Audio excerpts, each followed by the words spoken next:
What A shot भाई, what A shot! ये क्या गजब का क्या है কারবার हो गया। আজকে এমন ঘটনা ঘটছে, দ্যাটস দ্য রাইট ওয়ে। এটাই তো দরকার, সারা বিশ্ব দেখতেছে না। তবে এত দ্রুত এই ধরনের ডাইমেনশন আসবে এটার জন্য বাংলাদেশ কতটা প্রস্তুত ছিল জানি না, তবে ভারত মোটেও প্রস্তুত ছিল না। আমেরিকার এই ভ্রমণটা কাজে লেগে গেল, ইউনূস স্যারের খুব কাজে লাগছে। এবার একেই বলে স্মার্ট রাজনীতি। হ্যাঁ ভাই, হ্যাঁ, জ্ঞানী লোকরা গুপ্তই থাকে, খালি কলসি তো বেশি আওয়াজ করে। আসল খেলাটা শুরু হবে।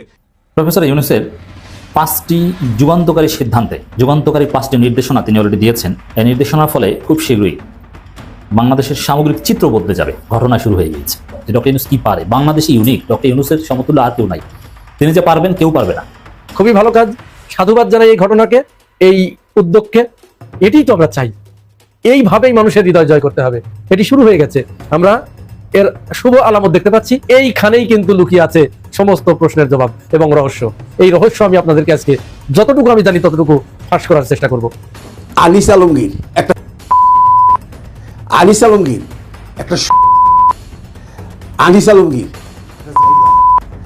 আনিস আলমগীর আনিস আলমগীরের যদি এখনো প্রফেসর ডক্টর মোহাম্মদ ইউনূস না ধরে, তাহলে প্রফেসর ডক্টর মোহাম্মদ ইউনূসের যে কি অবস্থা হইব। 2047 সালের আগে আওয়ামী লীগ ফিরতেছে না বাংলাদেশের রাজনীতিতে, অর্থাৎ নিষেধাজ্ঞার ব্যাপারে কোনো কথাই হচ্ছে না।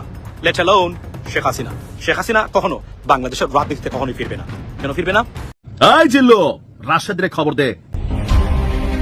হঠাৎই ওসির ফোনে বেজে ওঠে আতঙ্কের রিংটোন। বিদেশি নম্বর থেকে আসা কল রিসিভ করতেই ভেসে এলো ভয়ঙ্কর কণ্ঠস্বর। প্রধান উপদেষ্টাকে খুন করব, তুইও বাঁচবি না। হ্যাঁ, ঠিকই শুনেছেন, সরাসরি হত্যার হুমকি দেওয়া হয়েছে অন্তর্বর্তী সরকারের প্রধান উপদেষ্টা ডক্টর মোহাম্মদ ইউনূস আর শরীয়তপুরের জাজিরা থানার ওসিকে।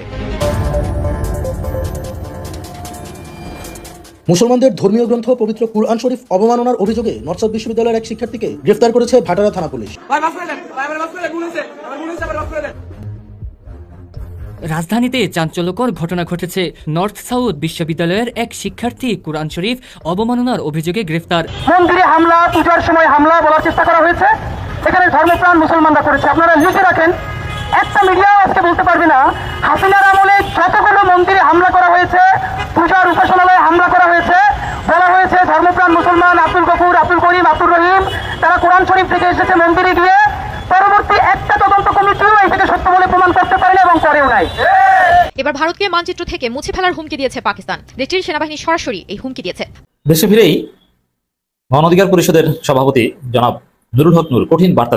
আসসালামু আলাইকুম প্রিয় দর্শক শ্রোতা, নতুন একটা ভিডিওতে জানাচ্ছি সবাইকে স্বাগতম। বিভিন্ন মিডিয়ার মাধ্যমে খবর পাওয়া যায় বাংলাদেশকে আরো 5 বছর পরিচালনা করবেন ডক্টর মোহাম্মদ ইউনূস। ডক্টর মোহাম্মদ ইউনূসের মাস্টার প্ল্যান এবার কার্যকর হবে, এমনকি সকল তথ্যের ভিত্তিতে বোঝা যায় আরো 5 বছর ক্ষমতায় থাকবেন তিনি। ডক্টর মোহাম্মদ ইউনূসের হাত ধরে পরিবর্তন হয় বাংলাদেশের জনসমাজ। তিনি বাংলাদেশের যুবকদের বুঝিয়েছেন কিভাবে ক্ষুদ্র উদ্যোক্তা হওয়া যায়, আর সমাজের মেয়েদের শিখিয়েছেন কিভাবে নিজে আয় করা যায়, যার কারণে উন্নয়ন হচ্ছে বাংলাদেশের অর্থনৈতিক দিক। অপরদিকে বাংলাদেশের প্রধানমন্ত্রী ছিলেন শেখ হাসিনা। তিনি বাংলাদেশের অনেক ক্ষতি করেন, এমনকি বাংলাদেশের মানুষ নিরাপদভাবে চলাচল করতে পারছিল না, কেননা তিনি রাজনীতি এবং দুর্নীতির ভিতরে ছিলেন। শেষ পর্যন্ত তিনি পদত্যাগ করেন এবং বাংলাদেশ থেকে চলে যায়। এমন অবস্থায় বাংলাদেশের হাল ধরেন ডক্টর মোহাম্মদ ইউনূস, কেননা ডক্টর মোহাম্মদ ইউনূস বাংলাদেশকে এমনভাবে পরিবর্তন করেছে ঠিক যেমনটা চেয়েছিল বাংলাদেশের জনগণ। বর্তমান বাংলাদেশের মানুষ চেয়েছিল একটি উন্নয়নশীল দেশ। দেশের মানুষের এই চাওয়াকে পূরণ করেছেন ডক্টর মোহাম্মদ ইউনূস। এমনকি ডক্টর মোহাম্মদ ইউনূসের দেখানো দিক ধরে পরিবর্তন হয়েছে বাংলাদেশ।